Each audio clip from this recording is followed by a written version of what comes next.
تو سب سے بہتر ہے دعا کرنا اللہ سے ہاتھ اٹھا کے. یہ سنت عمل ہے، انبیاء کی سنت ہے. میری ناک میں زخم ہو گیا ہے، کیا میں صرف ماتھا زمین پر رکھ کر نماز پڑھ سکتا ہوں؟ جی، ناک ٹکانا اگر ممکن نہیں رہا ہے تو مجبوری میں صرف ماتھا زمین پہ رکھیں گے تو نماز انشاءاللہ ہو جائے گی. کیا عقیقہ کرنے کے بعد نام تبدیل کرنے سے دوبارہ عقیقہ کرنا ہوگا؟ نہیں جی، نام تبدیل کرنے سے دوبارہ عقیقہ کرنا لازم نہیں ہوتا. اگر کوئی وظیفہ کر رہے ہیں اور اس میں قرآن پاک کی کوئی آیت پڑھ رہے ہوں تو کیا پیریڈز میں وہ سورت پڑھی جا سکتی ہے؟ دیکھیں، قرآن کی وہ آیت جن کا تعلق دعا سے یا رقیہ سے ہے. رقیہ کا مطلب ہوتا ہے دم کرنا، جیسے سورہ فلق، سورہ ناس جو ہے یہ قرآن کی آیتیں بھی ہیں، لیکن یہ بطور دم درود کے بھی استعمال ہوتی ہیں. رات کو سونے سے پہلے دم کیا جاتا ہے. اسی طرح آیت الکرسی ہے، اسی طرح یہ جو ہے سورہ بقرہ کی آخری آیتیں ہیں، تو یہ بطور رقیہ کے یعنی دم کے طور پہ بھی پڑھی جاتی ہیں. تو اگر کوئی اس میں یہ نیت کر لے عورت کہ میں قرآن نہیں پڑھ رہی بلکہ میں دم کی نیت سے یہ پڑھ رہی ہوں دعا کے طور پہ، تو پھر اس کے لیے مینسز میں بھی ان کی تلاوت جائز ہو جائے گی، کیونکہ وہ بطور قرآن کے نہیں پڑھ رہی.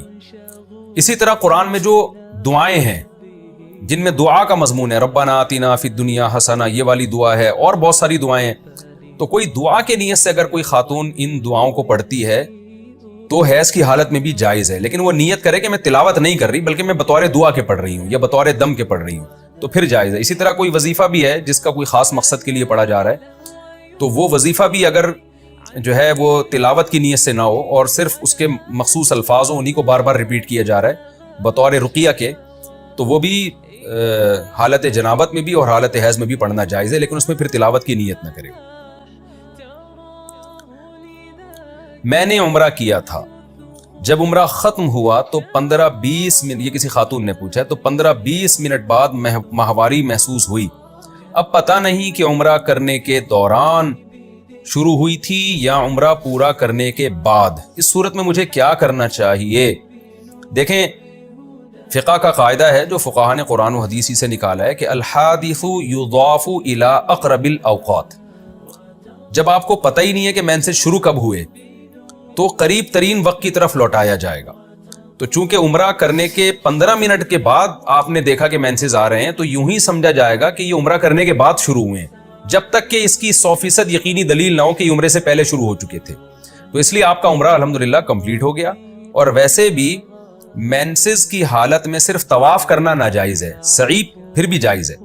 تو ظاہر ہے سعی میں بھی کچھ وقت لگا ہوگا، تو اگر سعی کے دوران بھی مینسز آ گئے تھے تو بھی عمرہ ہو گیا آپ کا. ہاں، اگر طواف کے دوران مینسز آئے تھے تو پھر وہ طواف واجب الاعادہ ہے. لیکن چونکہ آپ کو یقین نہیں ہے کہ طواف کے دوران یا طواف سے پہلے مینسز آئے تھے، تو یہی سمجھا جائے گا کہ یہ طواف کے بعد مینسز شروع ہوئے، اس لیے آپ کا عمرہ صحیح ہو گیا اور آپ اس میں تردد نہ کریں. تعویذ کی شرعی حیثیت کیا ہے؟ حدیث کے حوالے سے بیان فرما دیں. دیکھیں، 2 قسم کی حدیثیں اس وقت مستحضر ہیں. نبی صلی اللہ علیہ وسلم نے فرمایا کہ الرقا والتمائم من الشرک، او کما قال صلی اللہ علیہ وسلم. رقیہ اور تمائم جو ہے نا، جو تمیمہ لٹکے ہوئے تعویذ کو کہتے ہیں، یہ شرک میں سے ہے، او کما قال صلی اللہ علیہ وسلم. لیکن جمہور علماء اس کے قائل ہیں کہ اس سے شرکیہ تعویذ مراد ہے، کیونکہ رقیہ بھی شرکیہ رقیہ جو دم جسے کہتے ہیں وہ ناجائز ہے. تو تعویذ بھی وہ تعویذ جس میں غیر اللہ سے مدد مانگی گئی ہو وہ ناجائز ہے، شرک ہے.